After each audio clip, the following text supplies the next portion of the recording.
আসসালামু আলাইকুম ও রহমতুল্লাহ। আমার সকল কলিজার দিনে ভাই ও বোনেরা, এখন যে হাদিসটা বর্ণনা করা হবে সহিহুল বুখারীর যে হাদিসটি, এই হাদিসটি অনেকটা বড়, অনেকটি লম্বা। এই হাদিসটা ওহী নাজিলের হাদিস, যে কারণে হাদিসটাও অনেক বড়।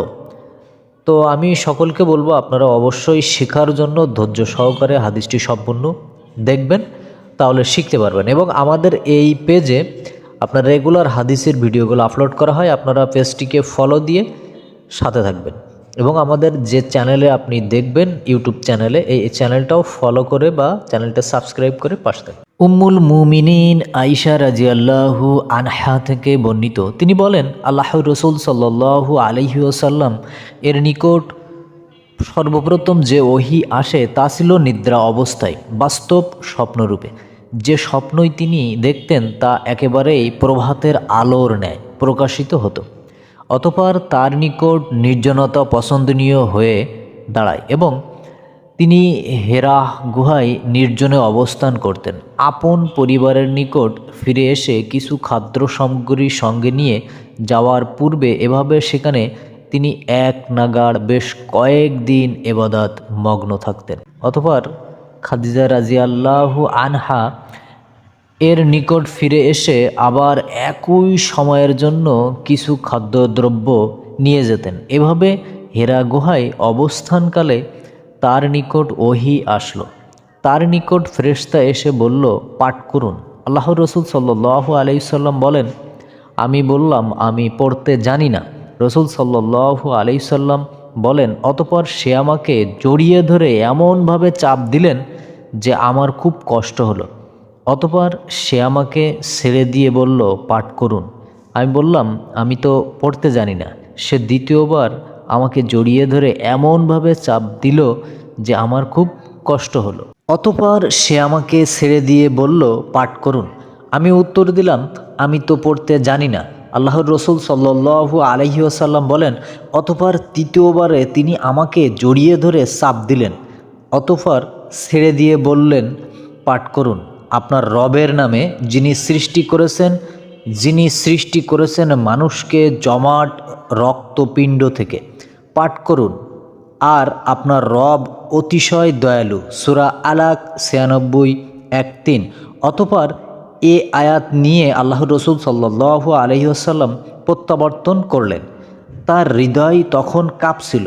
তিনি খাদিজা বিনতু খুয়াইলিদের নিকট এসে বললেন, আমাকে চাদর দ্বারা আবৃত করো, আমাকে চাদর দ্বারা আবৃত্তি করো। তারা তাকে চাদর দ্বারা আবৃত করলেন, এমনকি তার শঙ্কা দূর হলো।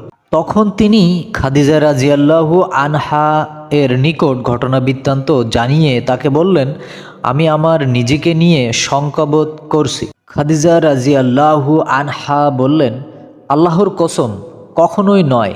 আল্লাহ আপনাকে কখনো লাঞ্ছিত করবেন না।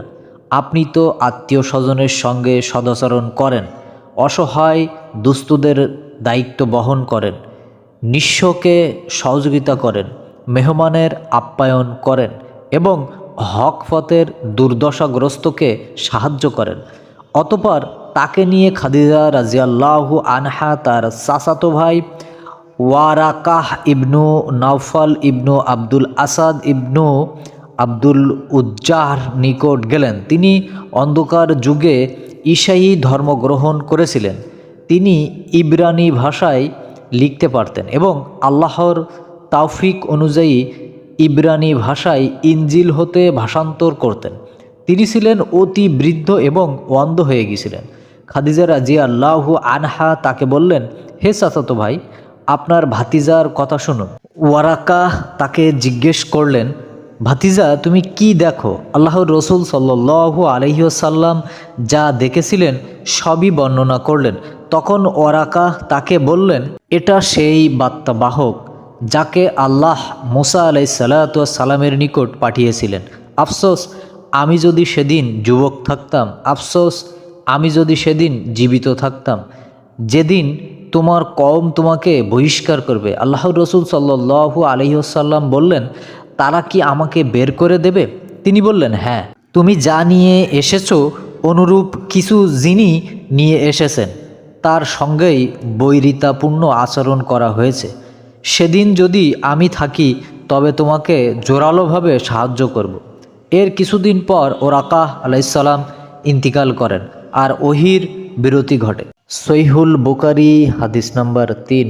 মাই ডিয়ার ফ্রেন্ডস, আপনাদের জন্য খুব কষ্ট করে আমরা এই হাদিসগুলা তৈরি করি, এই হাদিসের বাংলা অর্থ ভিডিওগুলো তৈরি করি। আপনারা অবশ্যই দেখবেন এবং শিখবেন, রেগুলার এই হাদিসের ভিডিওগুলো দেখবেন।